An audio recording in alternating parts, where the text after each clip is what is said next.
এই জায়গাতে আমাদের পরিষ্কার থাকতে হবে যে আমরা যদি প্রবৃদ্ধি চাই, আমরা যদি অর্থনৈতিক উন্নতি চাই, তাহলে সেই ক্ষেত্রে তামাকের ব্যবহার কমাতেই হবে। সারা পৃথিবীতে আমরা যেন বলতে পারি যে আমাদের দেশে তামাকের ব্যবহার কমানোর জন্য আমরা দামটাকে বাড়িয়েছি। ফাইনালি আমি যেটা বলতে চাই সেটা হচ্ছে যে দাম যতটুকু আছে সেটা কিন্তু খুবই কম, এবং এটা প্রজ্ঞার যে গবেষণা সেখান থেকে বারবার আমরা দেখতে পাচ্ছি যে একটা মানে সারা পৃথিবীতে বা ইভেন মূল্য যে যতটুকু আছে আমাদের এবং ইন্টারন্যাশনাল ডলারে আমরা যেটা দেখাচ্ছি, সেটা যদি আমাদের উন্নয়নশীল দেশগুলোর কথা ধরি, তারপরেও কিন্তু ওয়ান অফ দ্য লোয়েস্ট। এটা কিন্তু খুবই লজ্জাজনক যে আমরা একদিকে প্রবৃদ্ধির গুণগান গাচ্ছি, আমরা বলছি যে আমাদের $500 বিলিয়ন হচ্ছে ইকোনমি, এবং এটা 2034 সালের মধ্যে, যেটা মাননীয় প্রধানমন্ত্রী বারবার উল্লেখ করছেন যে 34 সালের মধ্যে আমাদের $1 ট্রিলিয়ন ইকোনমি হবে, কিন্তু এটা তো সাস্টেন করবে না, সেটা তো এগিয়ে যাবে না যদি আমরা এই তামাকের ব্যবহারটা না কমাই। তো সুতরাং এই জায়গাতে আমাদের পরিষ্কার থাকতে হবে যে আমরা যদি প্রবৃদ্ধি চাই, আমরা যদি অর্থনৈতিক উন্নতি চাই, তাহলে সেই ক্ষেত্রে তামাকের ব্যবহার কমাতেই হবে, এবং সেটার জন্য আমাদের এই যে দামটা একেবারে খুব সিগনিফিকেন্টলি ইনক্রিজ করতে হবে, যাতে করে সারা পৃথিবীতে আমরা যেন বলতে পারি যে আমাদের দেশে তামাকের ব্যবহার কমানোর জন্য আমরা দামটাকে বাড়িয়েছি, এবং এটা একটা উদাহরণ।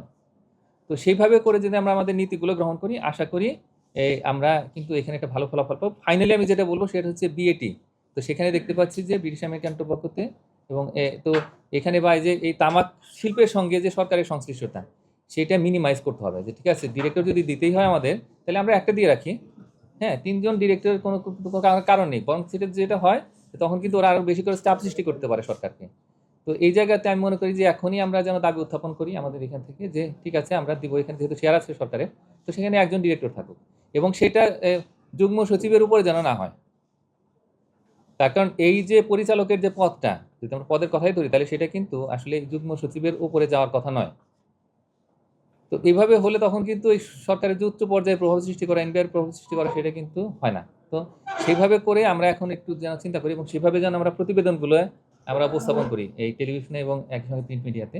এভাবে করলে আমি মনে করি যে আমাদের যে সংগ্রাম চলছে সেটা সামনের দিন আরও চালাতে হবে, কিন্তু এইভাবে করতে পারলে তখন এই টোবাকো কোম্পানিগুলো বাংলাদেশে যে মুনাফা, যেটা বিশাল একটা সম্ভাবনা তাদের আছে, তো সেটা তখন দেখতে পাবেন যে না, এটা কমে গেছে, এবং আমাদের জনস্বাস্থ্যের যে হুমকি সেগুলো আস্তে আস্তে কমে যাচ্ছে।